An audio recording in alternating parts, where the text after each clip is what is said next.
Hi guys, and welcome back to the channel. So we are in Cashel town at the moment, and we are in a Church of Ireland graveyard, and we are going to take a look around. We've already been here earlier talking to a local gentleman, so he's given us some information as well. It's a walled graveyard and there's some effigies in the walls, but they are actually originally coffin lids. We came up here just to take a look at a place, and we met a local man by the name of Michael. Now Michael was very busy in here clearing up this area, because at some stage over the last couple of days somebody had been here drinking and smoking, and we had noticed it, of course, and we were saying, God, that's terrible. You can still see some of the glass bottles and bottle tops just scattered around, but Michael was here actually cleaning the area.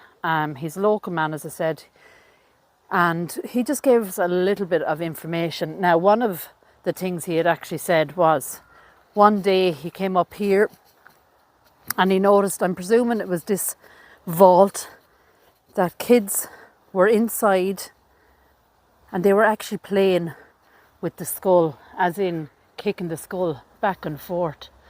So Michael has done his best to put this back. I think he said he bent a metal bit there so that it can't be opened anymore. It's a shame, but you know, that's kind of what happens. I mean, that's why we see so many of these places locked up. It's because people come and desecrate and drink and vandalise the areas. Another interesting thing that Michael had told us was about the vault just here, and we're actually going to take a look. So the family that owns this vault and this grave were actually very wealthy people. They owned a big house, lots of land. After this lady actually passed, her name is Violet Queenie, is it Butler Low Kelsall. When she passed, she left all their fortune, so the house, the land, all was left to a man that had served him for most of his life since he was a child. So she actually left everything to a man that was just basically caretaker, maybe. A caretaker, or maybe he was like a butler or something to them. This was another thing he had told us about, was this vault. They desecrated the vault. They took this. He doesn't even know how they did it. So far now we have like a pallet. Now what we are going to do is just going to remove the pallet and take a look inside. Right, so what I am looking at is a pure mess. Like, we have human bones there, skulls. We have one lead coffin, if you can see that. I'll zoom in a little bit. Just there's a lead coffin. I mean, this is a mess. And I want to go across the other side. Can I get around you? Steps going down around there. I wouldn't even step into it. It's disgusting. But you can see the steps there. Look, you can see actually what they did to it. Just there, you can see the door. If I take that torch off you there for a sec, please. Look at that, guys. Oh, it is a mess. What a mess. That is so, so sad. Lots of remains there, skulls, everything. Gosh. Oh, that is so sad. Oh. Right, so that is what they did there. Absolutely terrible. I mean, we have found things like this before, but never one that has kind of upset me so much. I mean, it smells in there, there's rubbish in there, and there's just human remains, and it's really, really sad. You can also see that they have somehow graffitied the church. I was here. Wow. It's a pity they didn't name themselves, because I'd love to give them a shout out, you know, for what they've done. Not saying that that coincides with that. That would have been an amazing vault. I'm not sure who or how many are down there. We've definitely seen at least one lead coffin. Sorry, I had to zoomed in a bit. Gosh, that is, yeah, that is sad. disgusting, disgusting, disgusting. We even said, you know, we tried to talk about it with him, you know, why would they do something like that? Why do they feel it's okay? And sure, it's like, sure, they don't know any better. And I'd prefer if they didn't know any better, that they didn't know exactly what they were at. Anyway, let's get back to this beautiful cemetery. Now, we were talking about coming up here earlier, and we were up at the Rock of Cashel, and the tour guide actually said you've got to come and see this place. Just the lining of the trees, how green it is, how well kept it is. You know, the grass is cut. But also, these effigies is what I'm going to tell you they are, but they're not. These are actually lids from coffins. And I'll show you what I mean. We've 2 here. We've 4 altogether. This cemetery is completely walled in.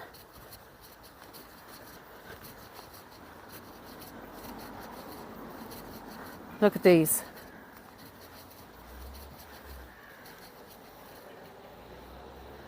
And you can see this part would have been the lid of the coffin. These are the Hackett family. The Hackett family. I'm going to give them a little bit more information as we go to the other 2. But they're actually moved and put here just to try and help preserve them. This man holds a shield. He's in armour. Right, we'll go to the last 2 effigies and might walk down here actually. And then we'll take a look at the headstones.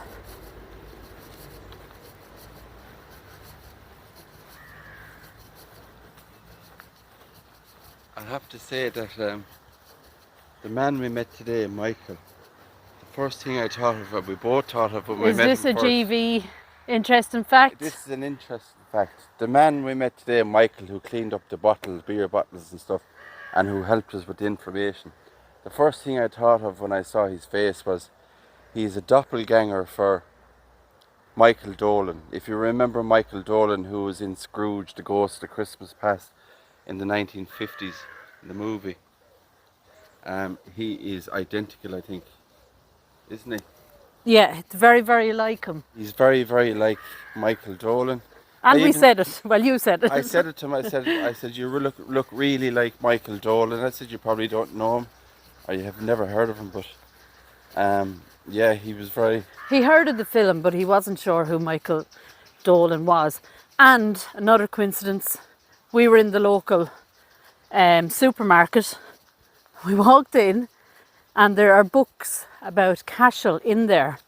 And whose face did we see on the front cover? Michael's face was on the cover of Only a book. Michael that we met here. So it's basically the history of the town and the people that grew up here and lived here. So beautiful. And thanks so much to Michael for all your information. So this is the 3rd and 4th effigy. This one, obviously, a lady. And she's actually embedded in the medieval city wall. So that's her.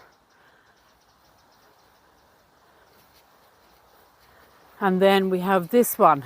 So they are the Hackett Effigies.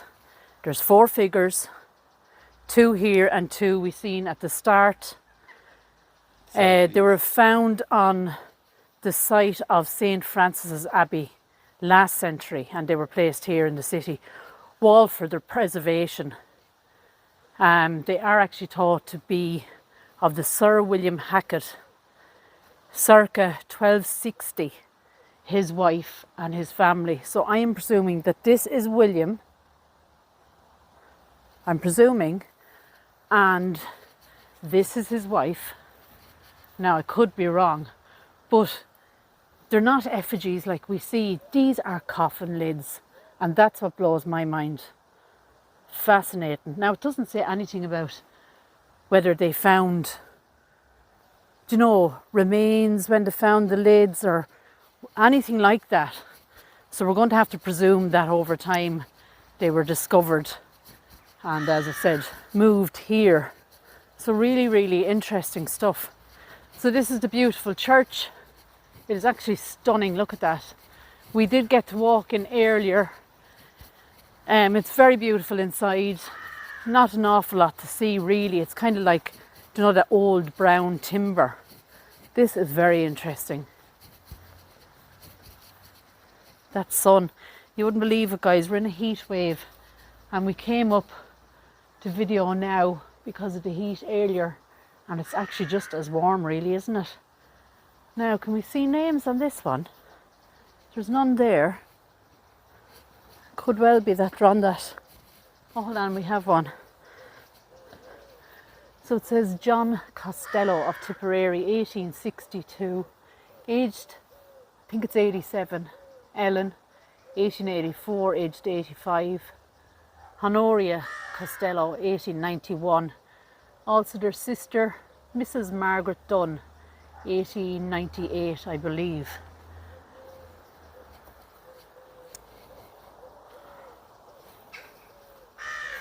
Now the building behind us, as far as I know, is a library, or it was a library. I just seen a bus there in the window of somebody. I thought you said a ghost. Just seen a ghost, somebody. There's a bust there of a man, I don't know who it is. In there, just inside Oh the yeah, gosh, there is. There is a bust. Did he frighten you now when you seen him first?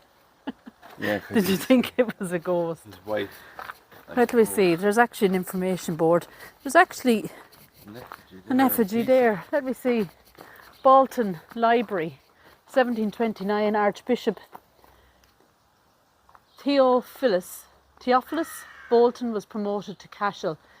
In his will of 1744, he bequeathed around 6,000 volumes of the Cashel diocese. The collection contains examples of works by Dante, Swift, Calvin, Erasmus and Machiavelli. Also on display is one of the earliest English printings, a 1486 edition of one of Chaucer's works printed by William Claxon. The books were originally installed in the long room in the west wing of the palace. They were moved to their present location at the chapter house situated in the grounds of the Cathedral Church of St. Patrick's Rock and St. John the Baptist in John Street in 1836. The building was renovated in 1986. Wow. So one of the earliest English printings from 1486 edition Are in here? are in there. Wow. See, it's always good to take a look at stuff, because we wouldn't have known that. Swift. Now it is bank holiday weekend, so I presume things are closed. But Imagine Swift's work is in there, like. That's pretty cool. Right, let's keep going. I see, what is this? It's like a crest, isn't it?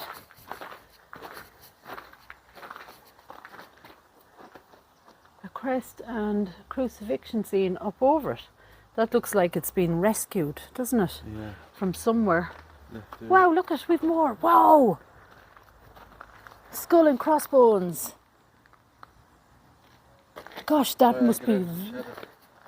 I don't think I can really show... Oh, I can a little bit. My shadow is sort of in the way. There's skull and crossbones and a crucifixion scene on that. We have a cockerel. Do you know something? That has completely weathered. That would have been fantastic in its time. Yeah. This one as well. I won't be able to show you because my shadow is going to... Oh, wait now. Another skull and crossbones. That is Come down here as well. amazing. Just there. Oh, wow. Another one on this. And you won't see it with my shadow, of course. I can't really show you without being in the way. Just there, guys. Don't know whether it's showing up. It's very hard to see it. I'm presuming then there's a crest on this one as well. That would have been some sort of crest. Wow. But that would have been fantastic. That would have been like a full crucifixion scene, I'd imagine. There's a rooster on that as well. Crossbones at Jesus' feet. Yeah. That symbolises your own mortality. Memento mori. Oh, now, getting to the shade.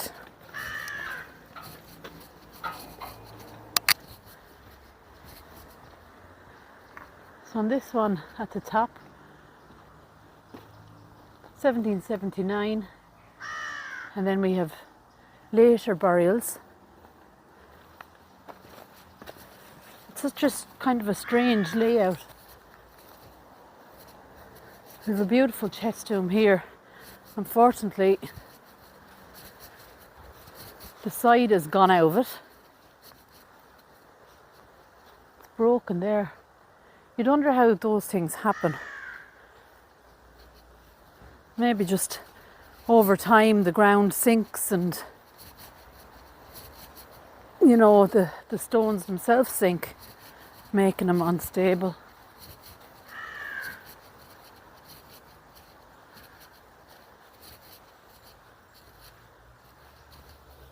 This one is 1776.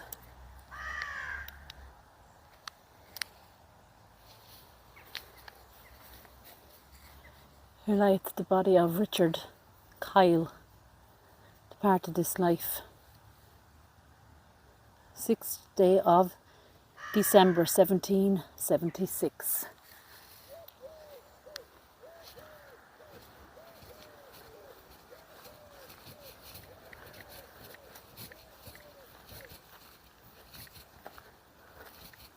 This stone seems to have been cemented in at some stage.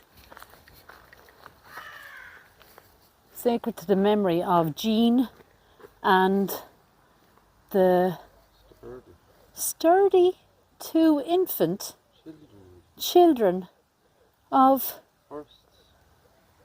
Hold on, can you go sideways with that for a sec? Sacred to the memory of Jean and the sturdy two infant children of Christopher Sturdy of the city of Cashel.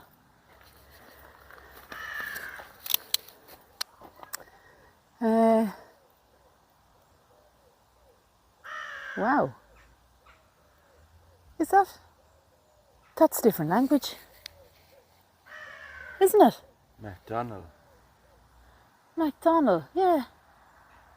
But what's up at the top? Hick.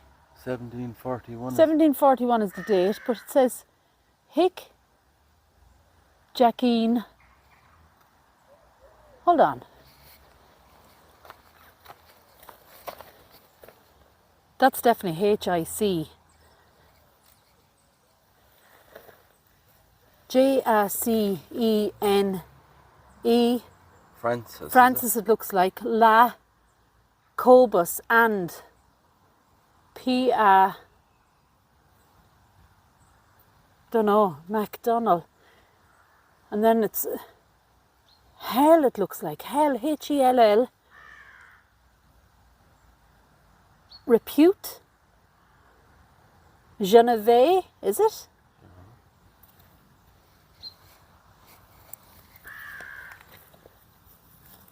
To me that looks like French. Guys, if any of you know, let us know down in the comments. That's a one I haven't seen like before. Another big chest tomb here. Oh, hold on, there's a load. Here lies the remains of John Lapp. J.U.D. Judkin, late of the city of Cashel, Esquire, who died the 29th, 1796, aged 72 years, as also the remains of Priscilla Judkin, alias Carden, his wife, who died the 17th of March 1805, aged 102. Wow. Wow. 102. In 1803, is it? I think it's 1805. 5. Yeah. 1805, aged Wow. 102. Well, bless her, Priscilla. Well done. There's more here then, and of the mother Dorothy Lap Judkin. She died October 1763, aged 65 years. She was daughter of John Lapp of the city of Waterford, Esquire. Wow, what history. 102. 102 for Priscilla. Look at this, we have a lovely coat of arms. Man on a horse, look at that. We have a shield. Fantastic. What's the odds of living till 102? In the late 1800s. Early. Well, early? 1805. Oh, 18... Was it 1805 or 1865? 1805. Was it? I thought it was 1865, sorry. My God, that is pretty impressive, I have to say. So the she heat. would have been born when then? 1805, she was 102. Yeah. So she would have been born in... Oh my goodness, what's this? Why so soon? Look, I always say that, that's so Irish. Why so soon? Just as the bloom appears, drop the fair blossom in this vale of tears. Death claimed the treasure to the dearest given, or to the, could be desert given, and God has safely planted them in heaven. Oh, that caught me.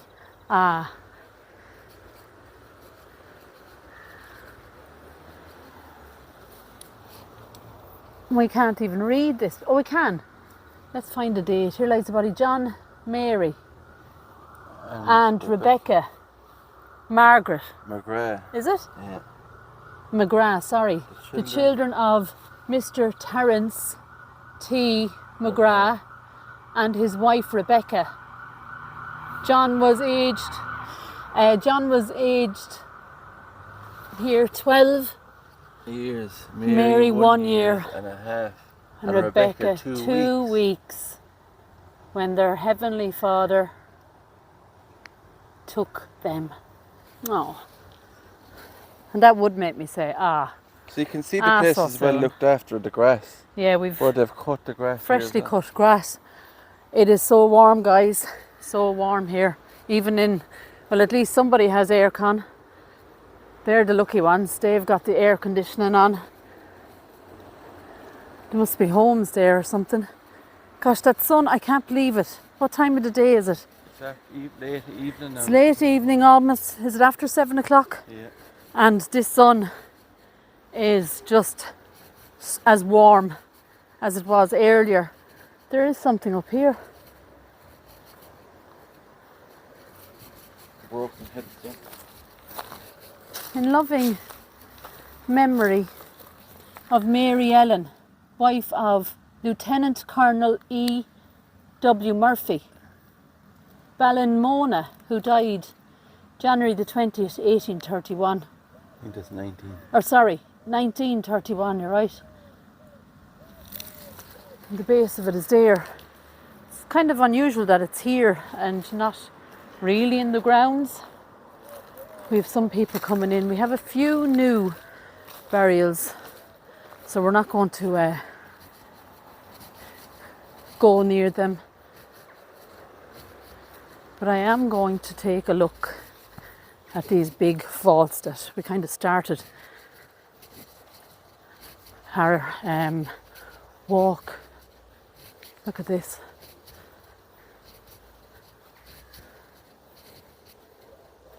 I might get a better look this side. Presuming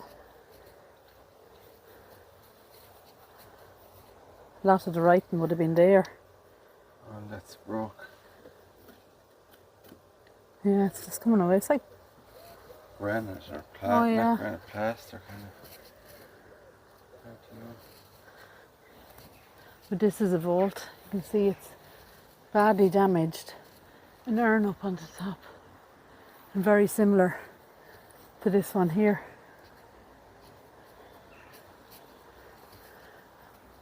That's going the same. You can't even read anything. It's almost completely gone as well. That's a pity.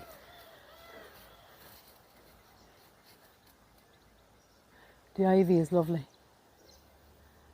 isn't it? Yeah. Wait till you see the ivy on this. The way it just sits on top. Look at the way the ivy sits on top of it. Just noticed here with the vault there. Yeah. There's a pipe here. Oh, it could be like a... Oh, there's something there too, look. We're just seeing little pipes up out of the ground. That's part of the old railing, but I don't know what this is here. It's a plastic pipe. Oh, sure, you wouldn't know. Maybe it's something to do with lighting, or maybe to light up the church. I don't know. This is beautiful though. And it says an affectionate remembrance, the above, Mary Sadler, who after a long and charitable life died on the 14th of May 1876. This stone is placed by her nephew John Graham John Sadler, and that would be, I presume, the entrance to the vault. But just, we've noticed this as well, guys, all this white powder, and it is actually off the side of this beautiful structure, but it's real fine, and it's can you pick up a piece of that white? It's almost like chalk, but there is a glistening kind of to it. You won't see that really well, but it's really, really dusty. I thought that was marble first, but I don't think marble would It breaks very easy. It's similar to the kind of a sandstone. A sandstone maybe? But that's the entrance. This is kind of where we started. The vault, yeah. And that poor unfortunate vault over there as well. But isn't that gorgeous? Just against the church steeple and the top of that urn covered in an ivy as well. And we are just about to finish it up, this beautiful chest tomb. This is gorgeous, but I would say this is a vault as well. Our shadows now are really playing havoc. Beautiful. But there's a little headstone here that Grave Visitations just pointed out. Countess. Anne, Countess of Harrington, born the 23rd of October 1922, died the 23rd of January 1971. So she was a Countess of Harrington. Harrington is... That's the UK, is the UK, I presume, unless there is a Harrington in Ireland. We'll have to look up. This is Reverend Robert John Black, called to higher service April the 12th, 1953, age 77, and of his sister Elizabeth Jane Keegan, 1957, aged 87. So we are just about to finish up the video. God, this is gorgeous as well. Not held up over time, unfortunately. You can just see it there. It's hard to read. It looks like Watkins. Is it? Gabriel. Gabriel John Watkins of Clifton, Bristol, late of Cashel. I think it's 1889 there, age 56. There's actually more writing there. Pray for the soul of W.F. Watkins, who died December 1890 something, aged 35. And there's a Thomas G there as well. We've more writing here. It's the 1900s.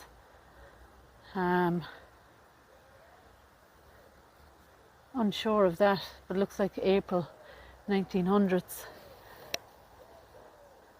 Sorry guys, I think the camera is playing up a little bit. It could well be the heat. It's kind of zooming in on me, and the gimbal is playing up as well, but I am presuming it is the heat. But before we go, there is a fantastic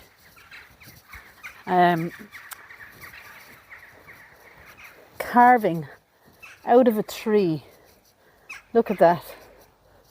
Wow, that is amazing.